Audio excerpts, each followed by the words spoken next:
السلام علیکم۔ شکاریات سیریز میں جو کہانی میں آپ کے لیے لے کر آئی ہوں اس کا عنوان ہے کالی آندھی، اور اس کے مصنف ہیں سید نواب علی۔ ناگپور سے تقریباً 115 میل مشرق کی سمت بمبئی ہوڑا ریلوے لائن پر مدھیہ پردیش کی حدود میں برتلاؤ نامی ایک چھوٹا سا ریلوے اسٹیشن ہے۔ اس علاقے کے جنگلات اگرچہ چھدرے ہیں، لیکن ان میں بانس کے درختوں نے ان جنگلات کو کافی خطرناک بنا دیا ہے۔ برتلاؤ کی آبادی زیادہ نہیں ہے۔ یہ لوگ ترکستان سے تعلق رکھتے ہیں۔ جس زمانے میں یہ لوگ بیکار ہوتے ہیں تو ان کی ایک تعداد کاغذ کے ایک مقامی کارخانے میں محنت مزدوری کرتی ہے، یا پھر جنگلات کی کٹائی کرنے والے ٹھیکیدار انہیں ملازم رکھ کر ان سے مختلف کام لیتے ہیں۔ یہ لوگ جنگلات میں کام کرنے کے لیے ٹرک کے ذریعے آتے جاتے ہیں۔ صبح سے شام تک کام کر کے سورج غروب ہونے سے قبل ان لوگوں کی واپسی شروع ہو جاتی ہے۔ لیکن بانس کاٹنے والے کچھ مزدور جنگل ہی میں گھاس پھوس کی جھوپڑیاں بنا کر رہتے ہیں، فقط ہفتے کی شام کو اپنے گھروں کو جاتے ہیں۔ ہر ہفتے برتلاؤ میں ایک چھوٹا سا میلہ لگتا ہے جہاں سے یہ لوگ اپنی ضرورت کی اشیاء خرید لیتے ہیں۔ برتلاؤ سے شمال کی طرف 3-3.5 میل تک چھوٹی بڑی پہاڑیوں کا سلسلہ چلا گیا ہے، جو آگے چل کر 90 درجے کے زاویے پر 2 شاخوں میں تقسیم ہو گیا۔ یہ دونوں بازو تقریباً 10 میل لمبے ہیں۔ ان دونوں سلسلوں کے درمیان کچھ پہاڑیاں جن کی اونچائی 2500 فٹ تک ہے، بے حد خوبصورت ہیں۔ یہ کوئی 4000 مربع میل کا علاقہ ہے۔ دسمبر کا مہینہ تھا۔ نواب افتخار علی خاں کے نام پر برتلاؤ کے ٹھیکیدار سلطان خاں کا خط آیا، جس میں انہوں نے پریشانی کا اظہار کرتے ہوئے لکھا کہ جنگل کی کٹائی جاری تھی کہ ایک رات ایک مزدور اچانک غائب ہو گیا۔ ابتدا میں تو یہ سمجھا گیا کہ وہ بغیر اطلاع کیے برتلاؤ چلا گیا ہے، لیکن جب برتلاؤ سے روزانہ آنے والے مزدوروں کی زبانی یہ معلوم ہوا کہ کشن لال برتلاؤ نہیں پہنچا ہے تو ہم پریشانی میں مبتلا ہو گئے۔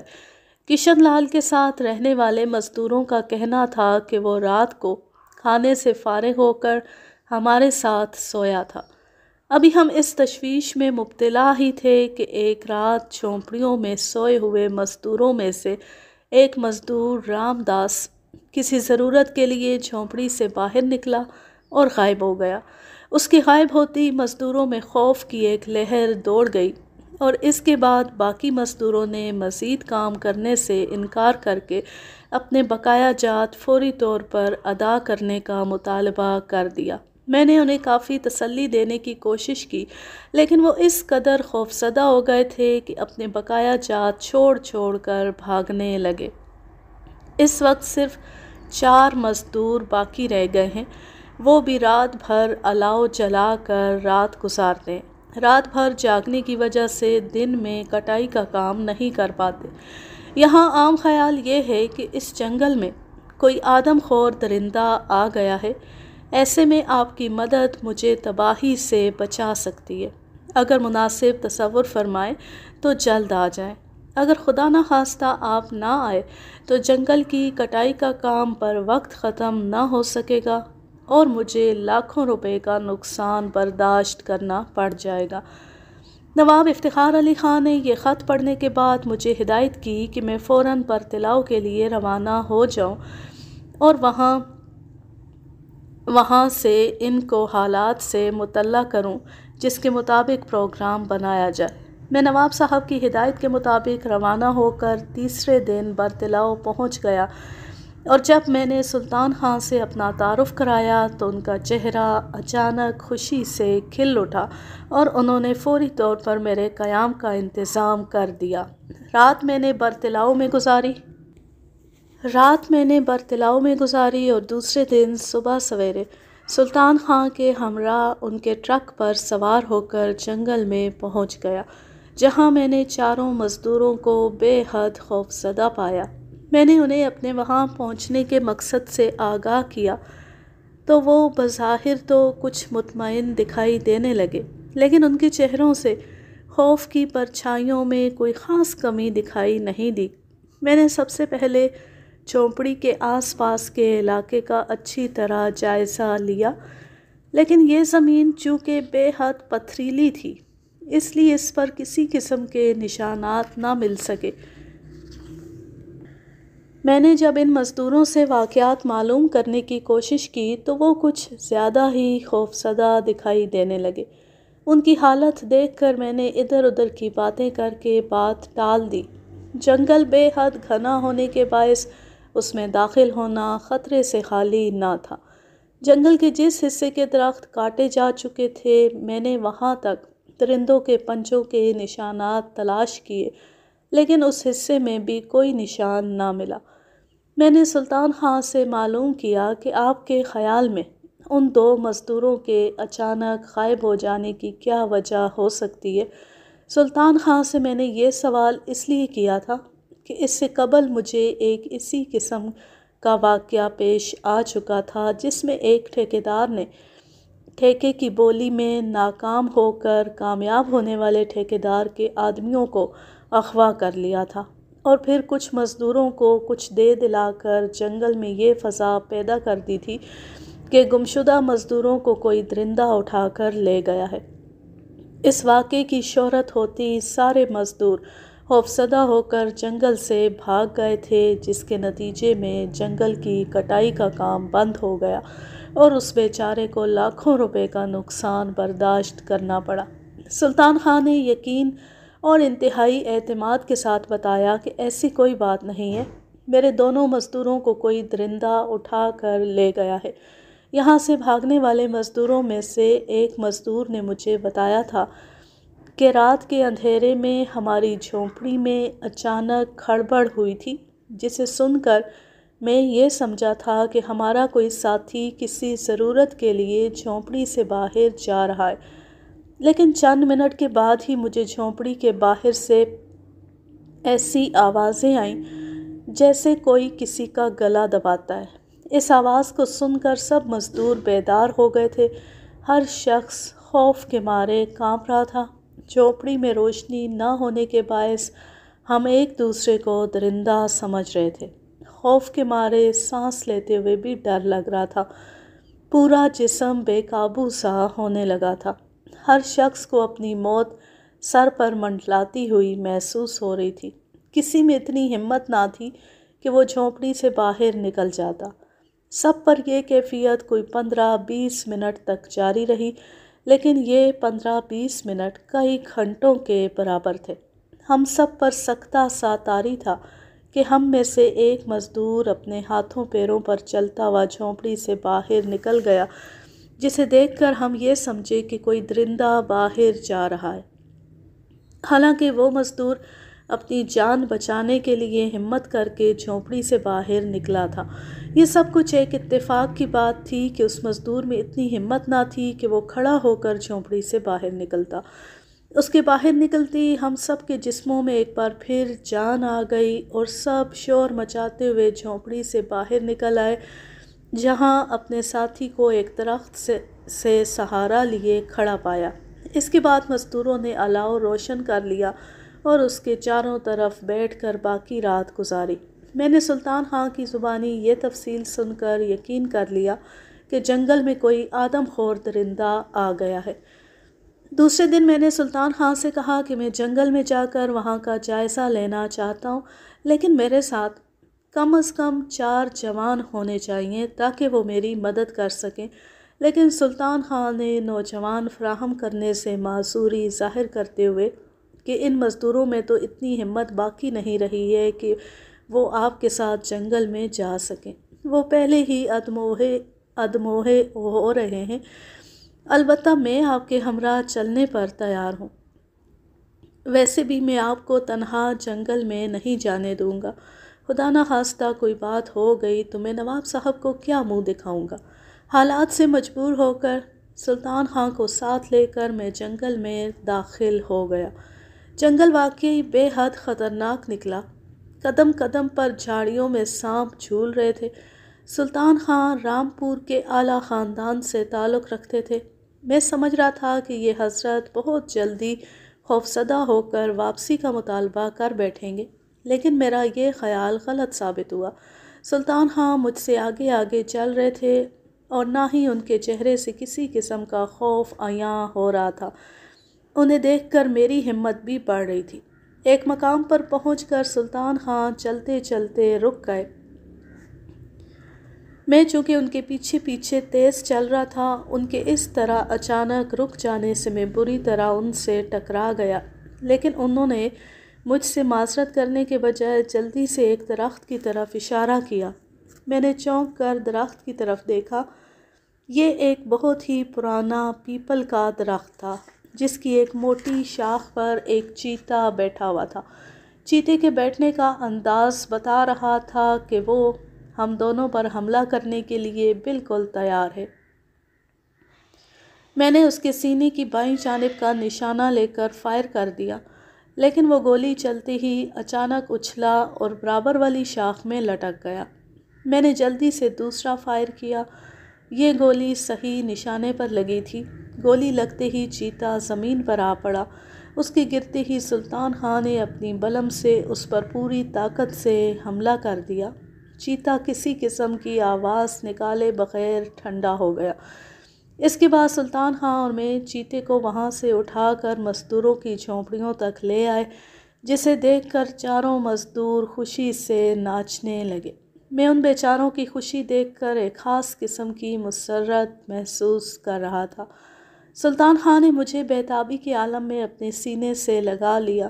چیتے کے ہلاک کرنے کی خبر آس پاس کے علاقے میں آگ کی طرح پھیل گئی اور ایک بار پھر مزدوروں نے واپس آ کر بے خوفی سے جنگل کی کٹائی کا کام شروع کر دیا۔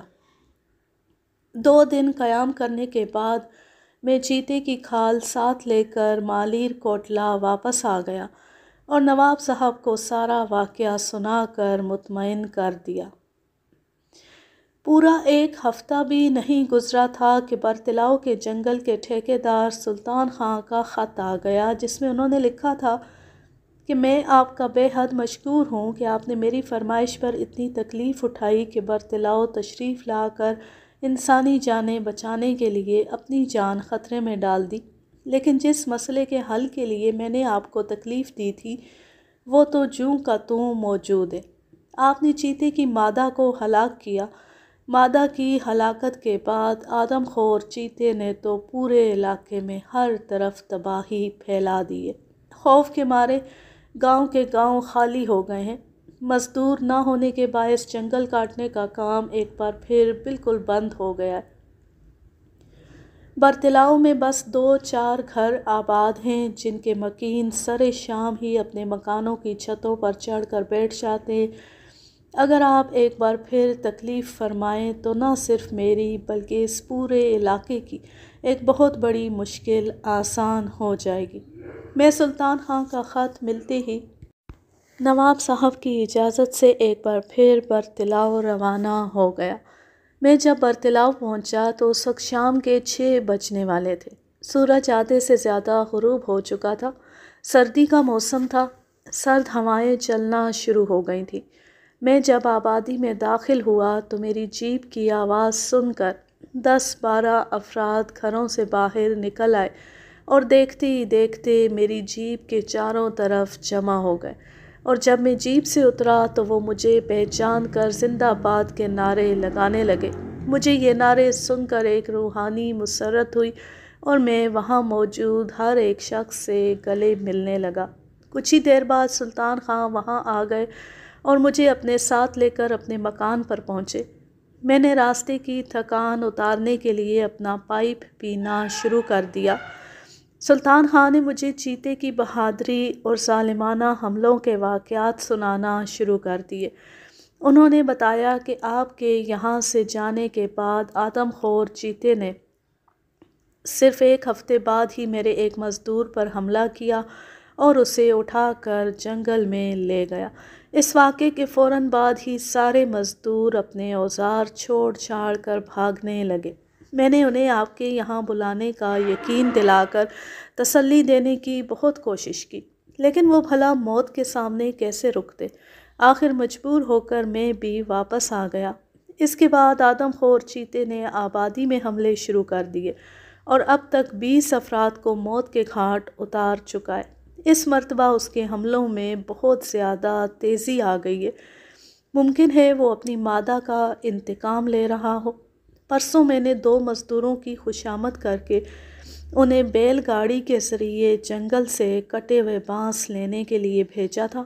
وہ جب گاڑی میں بانس رکھ کر واپس آ رہے تھے تو راستے میں ایک موڑ مڑتے ہی ان پر آدم خور چیتے نے حملہ کر دیا اور ان میں سے ایک مزدور کو اٹھا کر جنگل میں لے گیا۔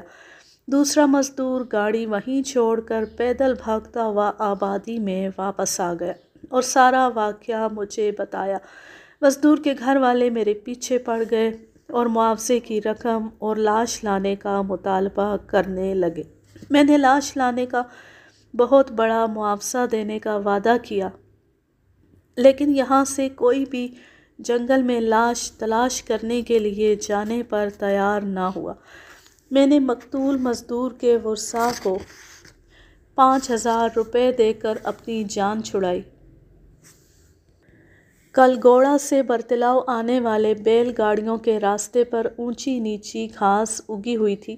چونکہ برتلاؤ کے جنگلات کاٹنے کا کام بند پڑا تھا اور اس راستے پر گاڑیاں چلنا بند ہو گئی تھیں، اس وجہ سے یہ راستہ اونچی نیچی گھاس سے تقریباً بند ہو کر رہ گیا تھا، جس کے متعلق مجھے یہ بتایا گیا تھا کہ سب سے زیادہ خطرناک یہ علاقہ ہے۔ چونکہ آدم خور چیتا جب بھی کسی کو شکار کر کے لے جاتا ہے تو اس طرف کا رخ کرتا ہے۔ میں نے اس راستے کے قریب جا کر اپنی پناہ گاہ بنانے کی جگہ تلاش کی، لیکن وہاں دور دور تک ایسا کوئی درخت نہ تھا جس پر مچان بنائی جاتی۔ ہر طرف جنگلی جھاڑیاں اور اونچی اونچی گھاس کھڑی تھی، جس کے درمیان کچھ دکھائی نہ دیتا تھا۔ مجبوراً میں وہاں سے واپس آ گیا اور 2 دن تک ترکیبیں سوچتا رہا۔ چوتھے روز مجھے ایک دیہاتی نے بتایا کہ ایک روز میں جنگل کے نالے کی طرف اپنے جانور لے گیا تھا، جہاں آدم خور چیتا گھاس میں چھپا بیٹھا، شاید اس بات کا منتظر تھا کہ میں اس کے قریب پہنچ جاؤں۔ لیکن اتفاق کی بات ہے کہ اسی دوران ہوا سے گھاس ہلی اور میں نے چیتے کو چھپا ہوا دیکھ لیا۔ اس وقت میں پہاڑی کے اونچے ٹیلے پر کھڑا ہوا تھا۔ چیتے کو دیکھتے ہی میں وہاں سے الٹے پیروں بھاگ آیا اور میرے جانور وہیں رہ گئے۔ میں نے جلدی سے رائفل لوڈ کی اور اس شخص کو ساتھ لے کر روانہ ہو گیا، لیکن اس وقت میں ایک عجیب کشمکش میں مبتلا ہو کر رہ گیا جب اس شخص نے دور سے اپنے جانور واپس آتے دیکھ کر آگے جانے سے صاف انکار کر دیا۔ مجھے اس شخص کی خود غرضی پر طیش آ گیا۔ میں نے اسے آگے چلنے پر راضی کرنے کی بہت کوشش کی، لیکن وہ کسی طرح بھی ایک قدم چلنے پر تیار نہ ہوا اور مجھے مجبوراً وہاں سے واپس آنا پڑا۔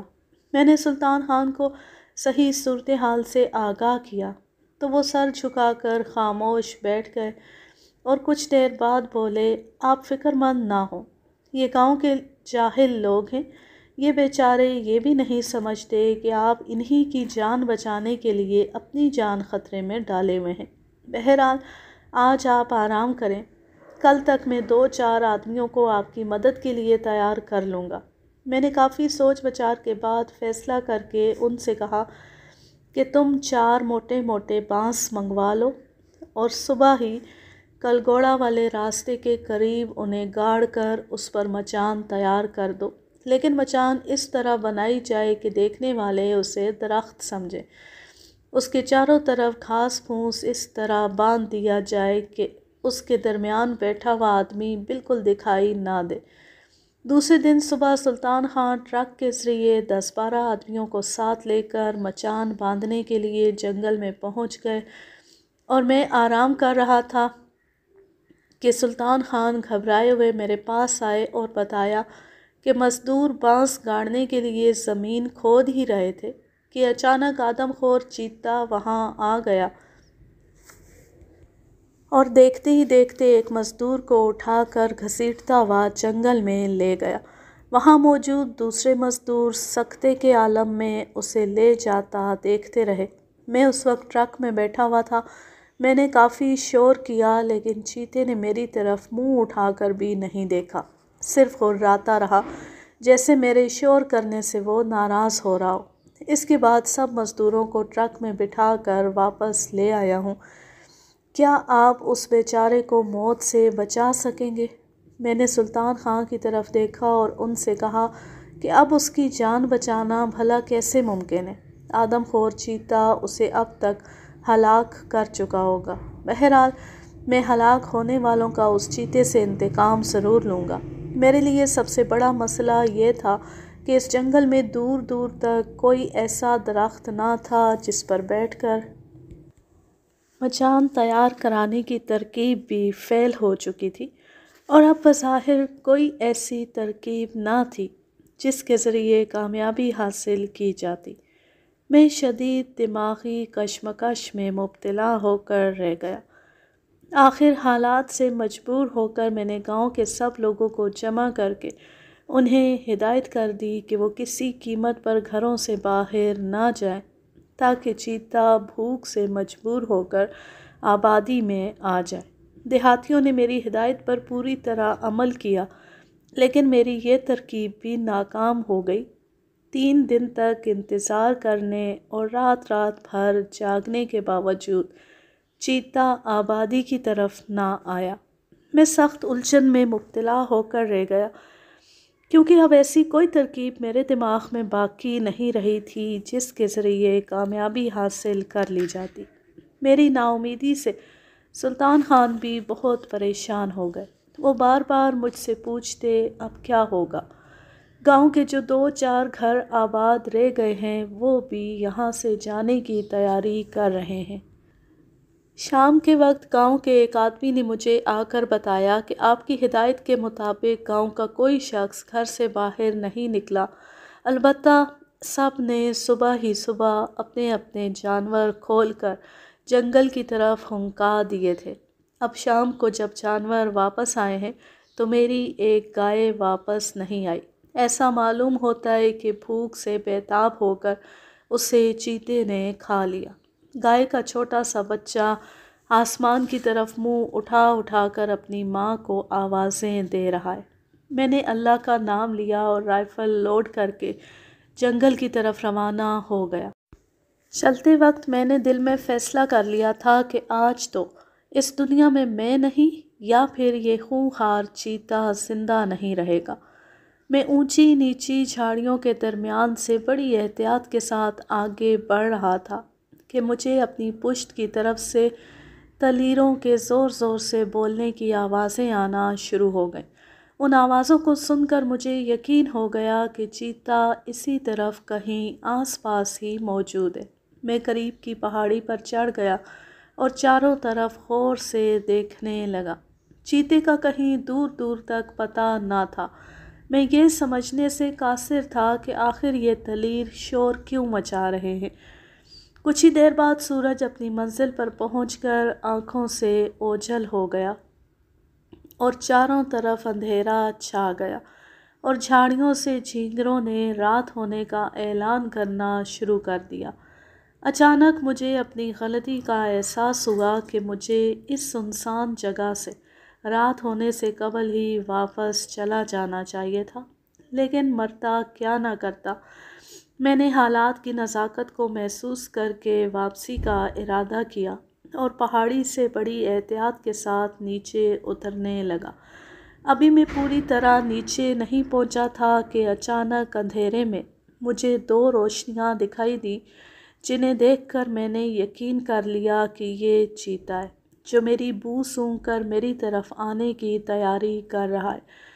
میں پوری احتیاط کے ساتھ پہاڑی پر الٹے پاؤں چڑھنے لگا۔ میری نظریں چیتے کی روشن آنکھوں پر جمی ہوئی تھیں۔ چونکہ میرا اس سے فاصلہ بہت زیادہ تھا اس لیے میں فائر بھی نہیں کر سکتا تھا۔ اس دوران میں پہاڑی کے بلند مقام پر پہنچ گیا۔ چیتے کی روشن آنکھیں آہستہ آہستہ آگے بڑھتی ہوئی محسوس ہو رہی تھی۔ میں بھی اس کی رینج میں آنے کا بے چینی سے منتظر تھا۔ چیتا بے حد احتیاط سے آگے بڑھ رہا تھا۔ اونچی نیچی زمین ہونے کے باعث اس کی چمکتی ہوئی آنکھیں کبھی نیچے اور کبھی اوپر ہو جاتی تھی اور میں سانس روکے اس کے قریب آنے کا انتظار کر رہا تھا۔ میرے لیے یہ وقت سخت پریشانی اور تذبذب میں گزر رہا تھا۔ دل میں یہ خوف تھا کہ کہیں یہ اچانک حملہ نہ کر دے۔ اچانک وہ چمکتی ہوئی آنکھیں میری آنکھوں سے اوجھل ہو گئی۔ اس وقت میں موت و حیات کے درمیان خود کو محسوس کر رہا تھا۔ سمجھ میں نہیں آ رہا تھا کہ آخر چیتا اچانک کہاں چلا گیا۔ یہ میرے لیے پہلا موقع تھا کہ میں بے حد خوفزدہ ہو گیا۔ جب خدا کسی کی مدد کرتا ہے تو اس کے اسباب بھی وہی مہیا کر دیتا ہے۔ اچانک سیاہ بادل آسمان پر چھا گئے۔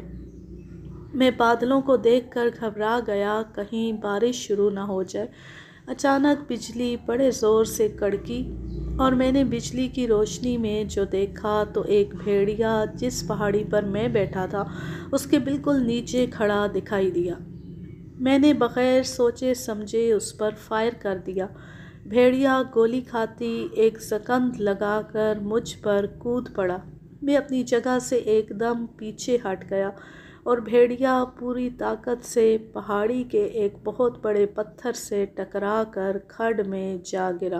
اگر میں ایک سیکنڈ بھی غافل رہتا تو بھیڑیا بڑی آسانی سے مجھے زخمی کر دیتا۔ جہاں مجھے اپنی جان بچ جانے کی خوشی تھی وہاں مجھے اس بات کا افسوس بھی تھا کہ میں نے اپنی جان خطرے میں ڈال کر چیتے کے بجائے بھیڑیے کو ہلاک کیا۔ کاش یہ چیتا ہوتا۔ اب میرے سامنے واپسی کا سوال تھا۔ مجھ سے غلطی یہ ہو گئی تھی کہ چلتے وقت اپنی ٹارچ ساتھ نہ لایا تھا۔ اندھیری رات تھی، سیاہ گھٹا چھائی ہوئی تھی۔ البتہ بجلی کے بار بار چمکنے سے مجھے کبھی کبھی راستہ دکھائی دے جاتا۔ میں نے چونکہ دن کے وقت جھاڑیوں میں سانپوں کو لٹکتے ہوئے دیکھا تھا اس لیے مجھ پر ایک خوف طاری تھا۔ ہر قدم پر مجھے یہ محسوس ہوتا کہ جیسے سینکڑوں سانپ پھنکارے مارتے ہوئے گزر رہے ہیں۔ ہوا تیز ہونے کے باعث پتے اڑ اڑ کر ایک عجیب قسم کی آواز پیدا کر رہے تھے۔ ہوا میں ایک خاص قسم کی سنسناہٹ تھی جس کا اثر براہ راست میرے دل پر ہو رہا تھا۔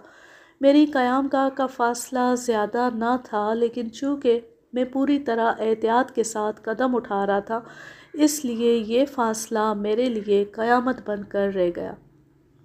جنگل کے درمیان سے جھینگروں کی آوازیں ایسے آ رہی تھیں جیسے وہ سب مل کر جنگل میں رہنے والے درندوں کو میری آمد سے مطلع کر رہے ہیں۔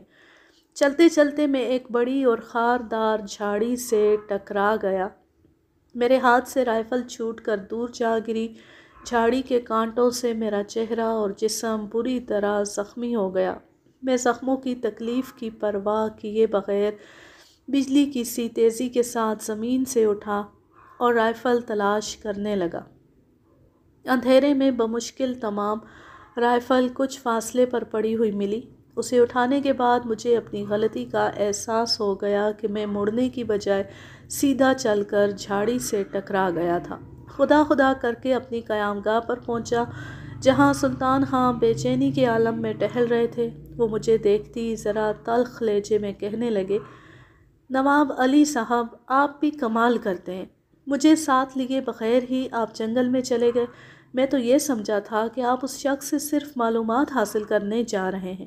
اس کے بعد وہ میرے زخمی چہرے اور جسم کو دیکھ کر گھبرا گئے اور انہوں نے اپنے پاس رکھی ہوئی دوا زخموں پر لگا دی اور مجھے زبردستی گرم گرم دودھ پینے پر مجبور کر دیا۔ میں نے حالات سے متاثر ہو کر نواب افتخار علی خان کو برطلاؤ آنے کی دعوت دے دی۔ 4 دن بعد نواب صاحب برطلاؤ پہنچ گئے۔ سلطان خان نواب صاحب کو دیکھ کر خوش ہو گئے اور جلدی جلدی نواب صاحب کے قیام کا انتظام شروع کر دیا۔ میں نے اس دوران نواب صاحب کو حالات و واقعات سے آگاہ کیا۔ نواب صاحب نے کسی پریشانی کا اظہار کیے بغیر کہا کہ نواب علی، کل صبح میں اور تم جنگل میں چلیں گے اور جنگل کا اچھی طرح جائزہ لینے کے بعد پروگرام طے کیا جائے گا۔ دوسرے دن صبح کی نماز سے فارغ ہو کر نواب صاحب، میں اور سلطان خان جنگل کی جانب روانہ ہو گئے۔ سلطان خان چونکہ جنگل سے کچھ واقف تھے، اس لیے وہ ہم سے آگے آگے چل کر راستے کے پیچ و خم سے ہمیں آگاہ کرتے جاتے۔